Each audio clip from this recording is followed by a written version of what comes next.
So based on my last video, so I'll be talking about the federal skilled work under the Express Entry program. So what does that mean? It simply means you want to migrate to Canada as somebody that has work experience. You are skillful in what you are doing for living back in your country or back in any country you are residing legally.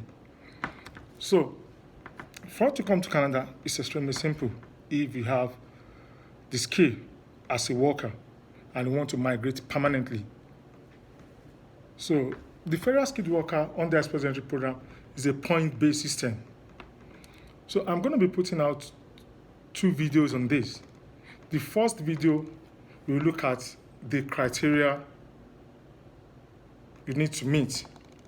Then secondly, I'll further discuss about how to go into the Express Entry pool, how to submit an error-free application, then hoping to get your visa and migrate to Canada as a permanent resident. So to start with, the federal skilled worker is a point-based system and is truly transparent. Everything you need to know is online. So what are the criteria you need to meet before applying under the federal skilled worker program? Number 1, you need to meet the language test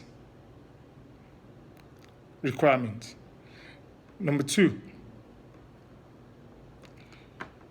you need to assess your educational or academic credentials with a Canadian body. Number 3, you need to have at least 1 year work experience in the last 10 years. Then number 4, you need to have proof of fund. Then number 5, you need to meet some other conditions, which I'm going to highlight in my next video. So to start with, for the language test, you need to either choose English option or French option. Or if you know you are knowledgeable in English and French, you can go ahead and do the 2 options.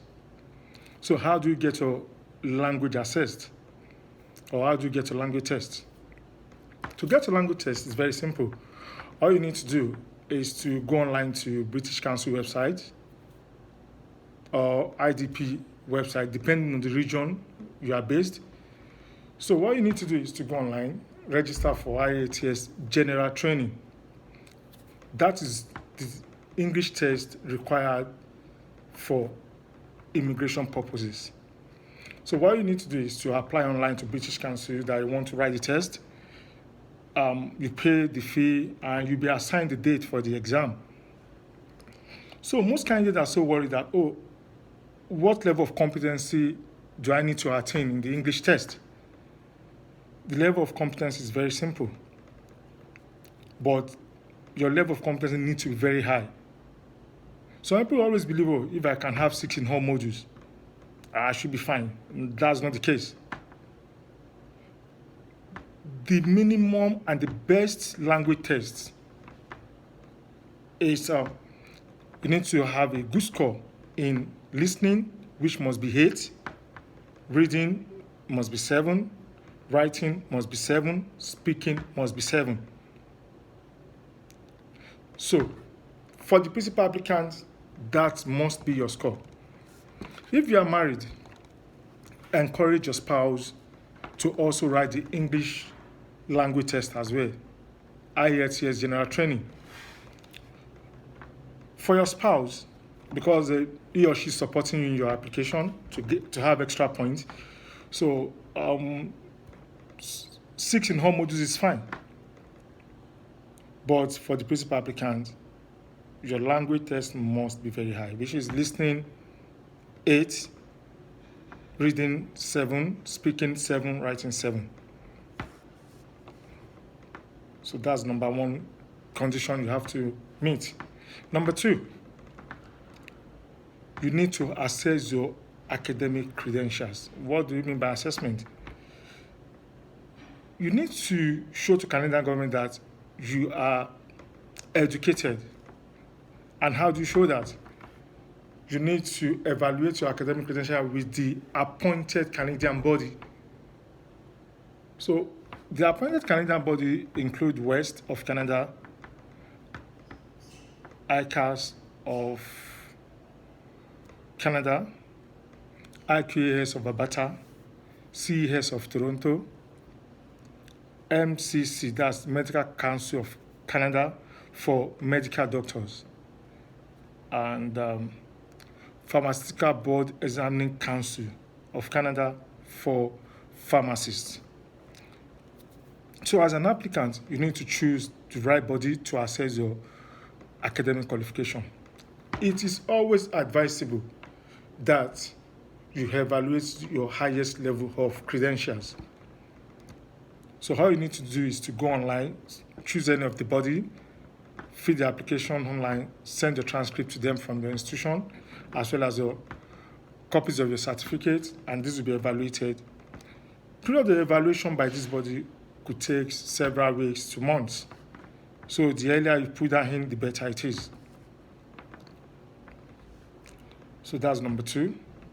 And it is encouraged that your spouse also evaluate your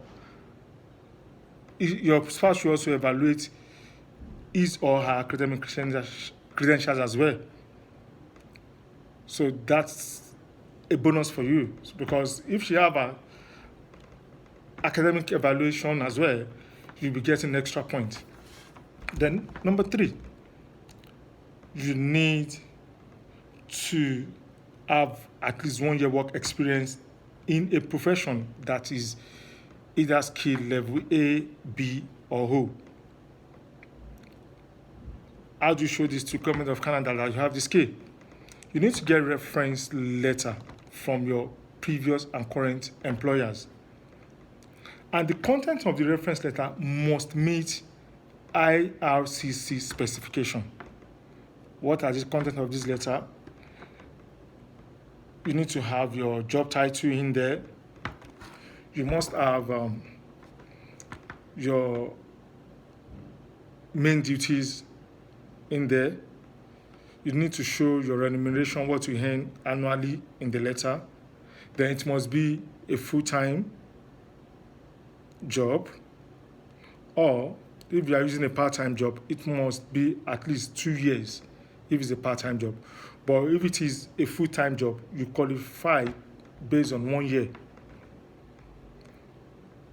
Also, the reference letter must be on a letterhead, and it must be duly stamped. It must be duly stamped and signed, or either signed. If it's not stamped, signing is okay. And there must be a contact number to be reached on the letter. So that's what you need for a reference. Then number 4 is what is called the POF. What is POF? POF is the money you need to come to Canada with. As a new landed immigrant, you can't just start working straight away. You need to show to Canada government that you have this fund, that the money is yours, is your personal money. You need to bring that, you'll be willing to bring it to Canada to start a new life. So basically, you need this money for renting a house, for mobility, for basic things for your family. And truly, you need to come with this fund. This fund can't be borrowed. This fund must be your personal money.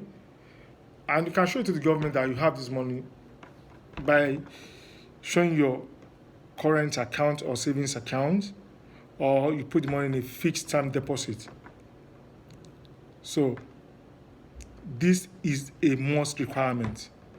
And the government sets level for different family sizes, the financial capability you need to meet. So for example, for a single person, it's $13,000 Canadian dollars. For family of 2, it's $15,500 Canadian dollar. For family of 3, it's about 18,900 Canadian dollar. So like that, it goes like that. So that is the fourth requirement. So once you have the first, second, third, and fourth requirement, then you are ready to proceed. You can now go into the express entry pool. So my next video, I'll be discussing about the express entry pool. So what do you need to do? How do you get into the express entry pool as a skilled worker? All will be discussed in my next video. Thank you.